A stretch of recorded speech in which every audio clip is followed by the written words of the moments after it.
Good afternoon. Hope you all had a wonderful day. I hope you continue to have a great Valentine's Day. I like Valentine's Day because it's a nice time to reflect and hopefully send some positive joy and love to other people. So hopefully you're able to do that today. Um, and I don't try to meet. I try to appreciate your time. So that's why I'm just doing a short video today to talk to you all about stuff. But we'll remind you that I want you all to please look at the workflow document. If you have anything blank, to please make sure you add some stuff to it. And then, of course, the living calendar should have everything on there for you. Um, that all those links and everything on that. So let's take a look at that right now. Um, so we have Mr. Frazier's inequality tomorrow, and then grading period ends the 17th. And then the conferences, we have the agenda for those conferences. So we're going to put them early in the day, and then hopefully we can go out for a nice lunch, and then you all can enjoy a day because we do not have a break until spring break. So we're hanging in there. I'm trying to make sure you all have a restful day, a restful weekend, and then the goal day is at Sawyer Hayes, something like that. It's like Sawyer Park, something like that. It's a really, really pretty facility. It's in the East End, so hopefully it's close for some of you. It's definitely not close for me, but that's okay. And then please keep working on the 24th. That is our African American History Celebration. So if you want anything, reach out to me, especially food. If I need to buy something, then we have to get that card and stuff. So just want to make sure we be proactive. Hopefully you have everything, and we'll have our a setup time. So we'll have a showcase um, run through on this day. So it's probably about 2 o'clock, where we'll check on that and go through it and see if we need to add or change anything. So I'm super excited about that opportunity for us. Okay. Um, Moving down, ECE, please check your TOR. Know the dates of all your kiddos upcoming. I know Wendy does the best she can, letting you know before, and we meet often. So please make sure you're doing your part as a professional of looking at that and getting it done, and your IEP monitoring go. So I normally leave you alone on Fridays, but that's the time that those Fridays of updating your IEP data on that. If you could do that, please. And then also completion of that 1% module. Here's the district directions linked to this. And once you get done, please link that to the workflow document. It's on this document. It should be starred in your folder, so it should be pretty easily accessed for you all. Okay. All right. Due dates again is the 21st. Is at Sawyer Hayes Park, and then the showcase is on the 24th. I wanted to also put on here, I've been updating kiddos who are doing eScore at Edmonton. Again, we have a new system on the computers.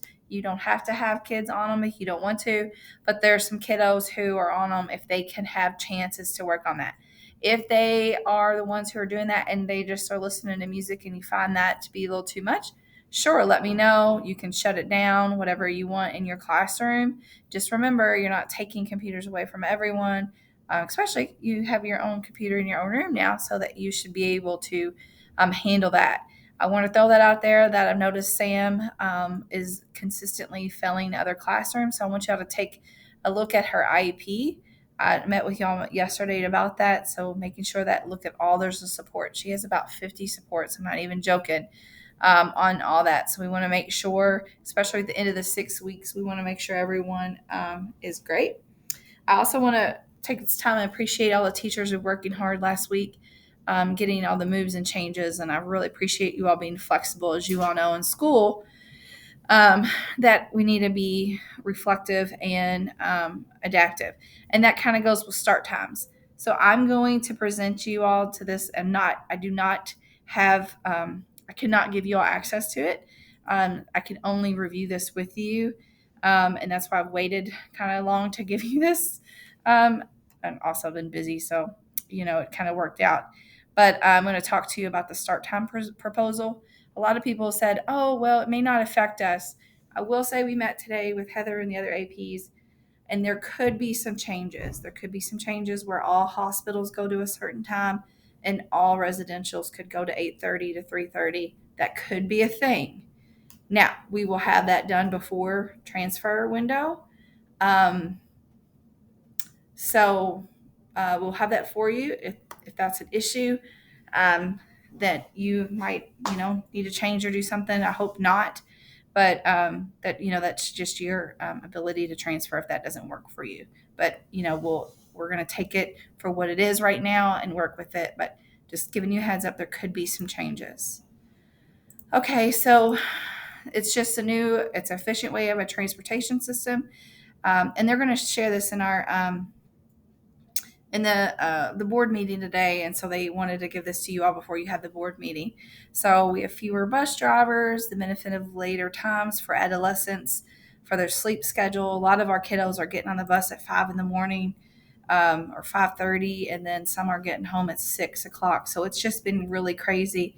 And they talk about the driver shortage. So we have about 730 routes and only 600 bus drivers. So there's a really big issue there. Another reason for change is attendance. And so if you've noticed that 50% of the students are chronically absent. And so a lot of those students, 65% of the students in middle and high school reside schools are students of color.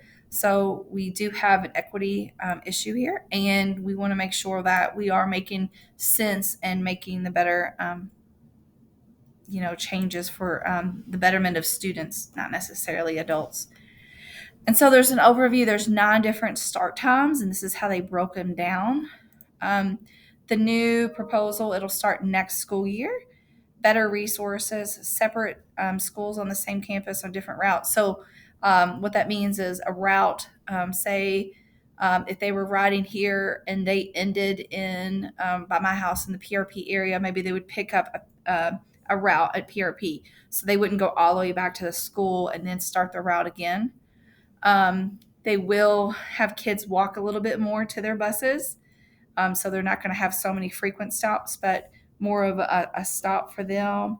And then it's just considered, because some schools even have triple runs, and that's just crazy. People aren't getting out of school until 6 o'clock. So they really have got to figure that out.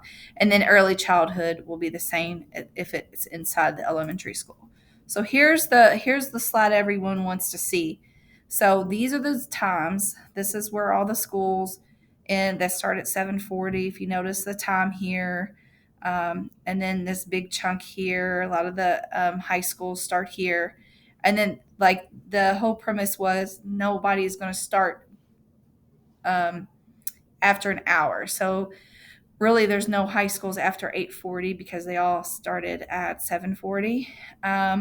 And then if you keep looking, these are more elementaries that were pushed back a little bit. And then this later time, this is our early childhood.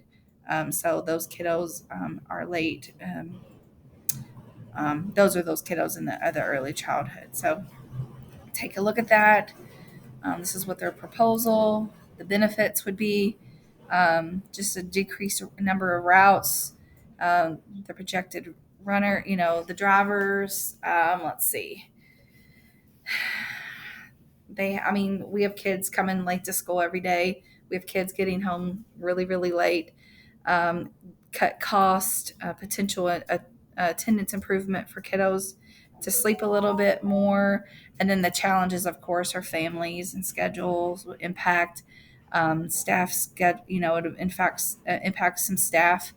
Adolescents not on a later schedule aligned with those natural sleep. Athletic and extracurricular activities will definitely be affected and change in the schedule that has in place for years. So this is something that has been in place since I know I've been a student, and so this is really new to all of us. So there will be virtual town meetings and board presentations. Today, I think, starts that. That's what they wanted to make sure you all got this information before the board meeting. So the family supports, they have town hall meetings, they have CEP, elementary cluster choices. So you might be able to go to different schools if it doesn't work, and then that transfer window. So giving the family opportunity to maybe go to a school that works for them. And then for staff options is the transfer window, transfer options. And Dr. Polio said there's such a need and vacancies that I'm pretty sure we can accommodate teachers. Just may not be where you want to go. But, and then union, of course, we have a strong union and we make sure that we want to support you all in this process. But we will want to be very transparent with you if we change our time as well. But the idea about us changing is every single one of state agencies reside school. So like Shawnee is for us, but even in Brookline, they go to Seneca, Eastern. All of their schools start at 8:40. So we might just be on the same page as that. But again, what I'm going to look at first, I'm going to talk to the treatment partner about those needs, and then we'll look at teacher needs and all that and work together.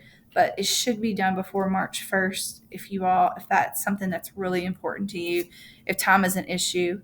And you might want to transfer, unfortunately, and I hope that doesn't happen.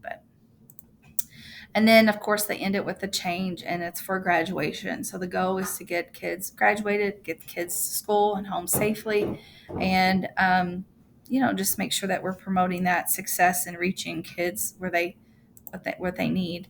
And then there's a link, but I guess I can put the link on.